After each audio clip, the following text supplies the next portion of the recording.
নমস্কার বন্ধুরা, আজকে আমি আপনাদেরকে বলবো হাইব্রিড মিউচুয়াল ফান্ড বা HMF সম্পর্কে। হাইব্রিড মিউচুয়াল ফান্ড কি? এই ফান্ড অন্য মিউচুয়াল ফান্ডের থেকে কি করে আলাদা? এই ফান্ডের ভিতর রিস্ক কতটা থাকে, রিটার্ন কতটা পাওয়া যায়, এই ফান্ডের মধ্যে কাদের ইনভেস্ট করা উচিত এবং কাদের ইনভেস্ট করা উচিত নয়, কত প্রকারের হাইব্রিড মিউচুয়াল ফান্ড আছে, এই সব প্রশ্নের উত্তর আমি আজকে আপনাদের দেবো এই ভিডিওতে। আর এই ভিডিও দেখার পর হাইব্রিড মিউচুয়াল ফান্ড সম্পর্কে আপনাদের আর দ্বিতীয় কোনো ভিডিও দেখার প্রয়োজন পড়বে না।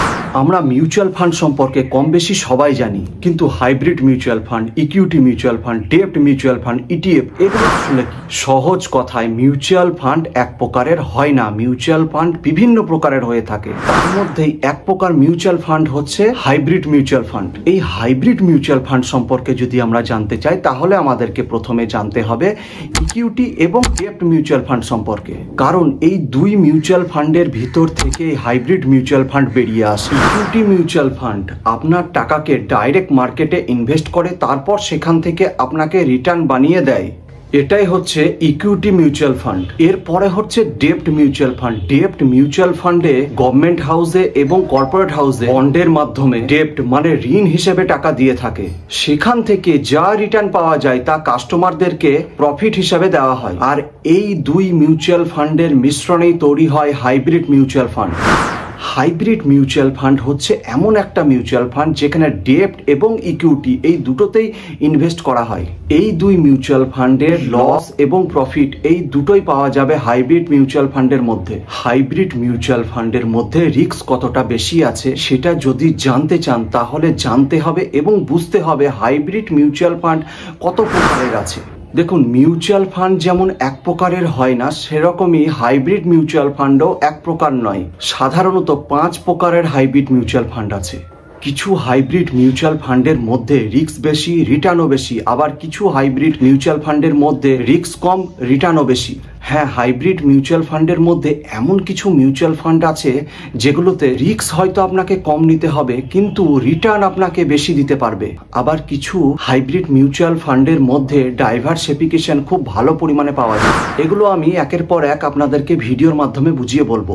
5 প্রকারের হাইব্রিড মিউচুয়াল ফান্ড আছে আমি আপনাদেরকে বলেছি। তার মধ্যে প্রথম হচ্ছে কনজারভেটিভ হাইব্রিড মিউচুয়াল ফান্ড। এই মিউচুয়াল ফান্ডের মধ্যে আপনার টাকা বেশিরভাগ ডেপ্টে ইনভেস্ট করা হয় এবং সামান্য কিছু পরিমাণ অর্থ ইকুইটিতে ইনভেস্ট করা হয়। এই ফান্ডে 70 থেকে 90% টাকা ডেপ্টে ইনভেস্ট করা হয় এবং 10 থেকে 30% টাকা ইকুইটিতে স্টক মার্কেটে ইনভেস্ট করা হয়।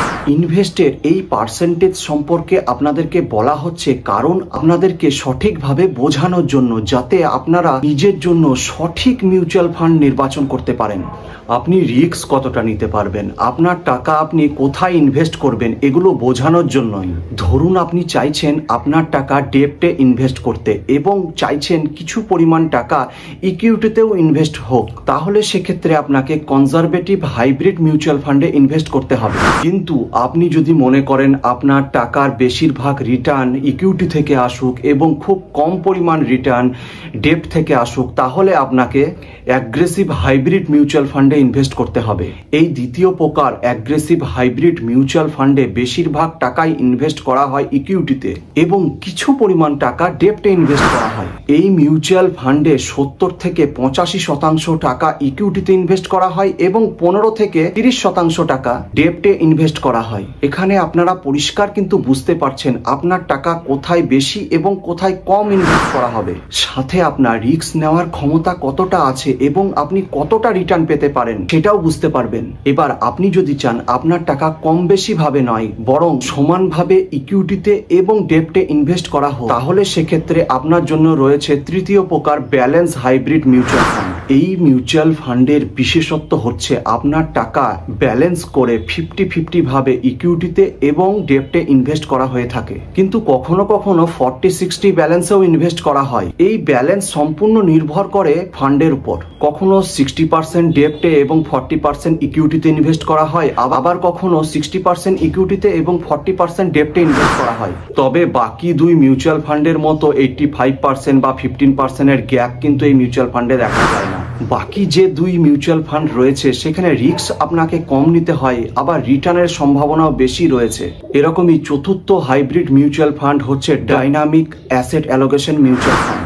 এই ফান্ডের ডাইনামিক মানে হচ্ছে আপনার ইনভেস্টের অর্থের রিটার্নের সম্ভাবনা দেখে ফান্ড ম্যানেজার অর্থ বিনিয়োগ করে। এই ফান্ডে রিটার্নের সম্ভাবনা দেখে বিনিয়োগ করা হয়, তাই এই ফান্ডে নির্দিষ্ট কোনো স্থির রিটার্নের সম্ভাবনা নেই। আপনারা সবাই জানেন আপনার বিনিয়োগের অর্থ একজন ফান্ড ম্যানেজার মার্কেটে বিনিয়োগ করে।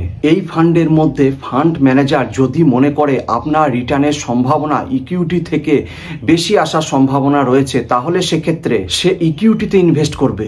আবার তিনি যদি মনে করেন আপনার রিটার্নের সম্ভাবনা ডেপ্ট থেকে আগামী দিনে বেশি আসার সম্ভাবনা রয়েছে, তাহলে তিনি ডেপ্টেও ইনভেস্ট করতে পারেন। এই ফান্ডের মধ্যে বিনিয়োগ সম্পূর্ণ নির্ভর করে ফান্ড ম্যানেজারের নলেজ এবং এক্সপিরিয়েন্সের উপর, আর এর ভিত্তিতেই যে কোনো সময় ফান্ড ম্যানেজার ইনভেস্টমেন্ট ডাইনামিকভাবে পরিবর্তন করতে পারে। ফান্ড ম্যানেজারের সিদ্ধান্তের উপর এই ফান্ড নির্ভরশীল বলেই এই ফান্ডের মধ্যে রিটার্নের সম্ভাবনাও কিন্তু বেশি দেখা যায়। ছোট্ট একটা উদাহরণ দিচ্ছি আপনাদের। ধরুন আপনি আপনার টাকা কনজারভেটিভ হাইব্রিড ফান্ডে বিনিয়োগ করেছেন, আবার ডাইনামিক অ্যাসেট অ্যালোকেশন ফান্ডেও বিনিয়োগ করেছেন। তারপর দেখা গেল যে মার্কেটের মধ্যে লকডাউন বা অন্য কোনো একটা সমস্যা দেখা দিয়েছে, যার ফলে মার্কেট কিন্তু অনেকটাই নিচে নেমে গেছে। এই পরিস্থিতিতে কনজারভেটিভ হাইব্রিড ফান্ডের মধ্যে কিন্তু মার্কেটের এফেক্ট পড়বেই, কারণ এখানে বেশিরভাগ টাকায় ডেপ্টে ইনভেস্ট করা হয় এবং খুব অল্প পরিমাণে টাকা ইকুইটিতে ইনভেস্ট করা হয়। কিন্তু ডাইনামিক অ্যাসেট অ্যালোকেশন ফান্ডের মধ্যে মার্কেটের সেই এফেক্ট কিন্তু পড়বে না, কারণ এখানে ফান্ড ম্যানেজারের হাতে কিন্তু ক্ষমতা রয়েছে রিটার্নের সম্ভাবনা বুঝে আপনার ফান্ডের অর্থ ডেপ্ট থেকে তুলে ইকুইটিতে এবং সমস্যা বুঝে ইকুইটি থেকে তুলে ডেপ্টে ইনভেস্ট করার। কিন্তু কনজারভেটিভ হাইব্রিড ফান্ডের মধ্যে মার্কেটে যতই সমস্যা আসুক না কেন, ফান্ড ম্যানেজার এক ফান্ডে টাকা তুলে আর এক ফান্ডে বিনিয়োগ করতে কখনোই পারবে না। আর এজন্যই ডাইনামিক অ্যাসেট অ্যালোকেশন ফান্ডের মধ্যে রিটার্নের পরিমাণ বেশি থাকার সম্ভাবনা। এই 4 হাইব্রিড মিউচুয়াল ফান্ড ছাড়াও আর এক প্রকার হাইব্রিড মিউচুয়াল ফান্ড আছে, যেখানে ভালো ডাইভার্সিফিকেশন, রিস্ক কম এবং রিটার্নের সম্ভাবনাও বেশি দেখা যায়, যার নাম হচ্ছে মাল্টি অ্যাসেট অ্যালোকেশন ফান্ড। সাধারণত অন্য হাইব্রিড ফান্ডের মধ্যে টাকা বেশিরভাগ ডেপ্ট এবং ইকুইটিতে ইনভেস্ট করা হয়, কিন্তু এই ফান্ডের মধ্যে ডেপ্ট এবং ইকুইটি ছাড়াও অন্য অ্যাসেটেও টাকা ইনভেস্ট করা হয়ে থাকে, যেমন রিয়েল এস্টেট, গোল্ড, ইটিএফ, এসবের মধ্যেও এই ফান্ড টাকা বিনিয়োগ করে। এর মানে হচ্ছে যদি আপনি এই ফান্ডের মধ্যে বিনিয়োগ করেন, তাহলে আপনার টাকা ডাইভার্সিফিকেশন হয়ে ফান্ডের মধ্যে বিনিয়োগ হবে। যদি কোনো কারণবশত স্টক মার্কেট বা ইকুইটি স্টক ক্র্যাশ করে যায়, তাহলেও আপনার ফান্ডের রিটার্নের ক্ষেত্রে কোনো খুব একটা বেশি সমস্যা দেখা দেবে না। এর কারণ হচ্ছে আপনার টাকা ইকুইটি ছাড়াও বেশ কিছু অ্যাসেটে ইনভেস্ট করা আছে, আর এ কারণে এখানে রিস্ক অনেক কম থাকে।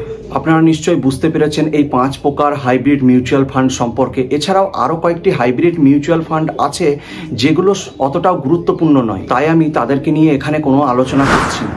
এবার আমরা জানবো এই মিউচুয়াল ফান্ডের মধ্যে কাদের ইনভেস্ট করা উচিত এবং কাদের ইনভেস্ট করা উচিত নয়।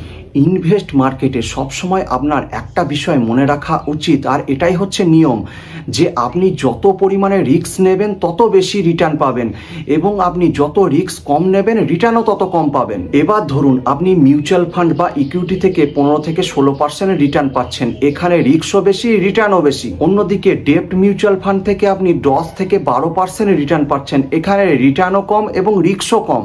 এই সমস্যায় যদি আপনি না পড়তে চান, তাহলে এই দুইয়ের মাঝামাঝিতে 11 থেকে 12% রিটার্ন নিয়ে আপনি অনায়াসেই বেরিয়ে আসতে পারবেন হাইব্রিড মিউচুয়াল ফান্ডে বিনিয়োগের মাধ্যমে। আপনার রিস্কও খুব বেশি একটা থাকবে না এবং মোটামুটি ভাবে একটা ভালো রিটার্নেরও সম্ভাবনা থাকবে। হাইব্রিড মিউচুয়াল ফান্ড হচ্ছে এমন একটা মিউচুয়াল ফান্ড যার মধ্যে আপনারা সবকিছু পাবেন। আশা করছি হাইব্রিড মিউচুয়াল ফান্ড সম্পর্কে এই ভিডিওর মাধ্যমে আপনারা সবকিছুই জেনেছেন। আরো যদি কিছু জানার থাকে তাহলে কমেন্টে অবশ্যই জানান। ধন্যবাদ সকলকে, দেখা হবে পরের ভিডিওতে।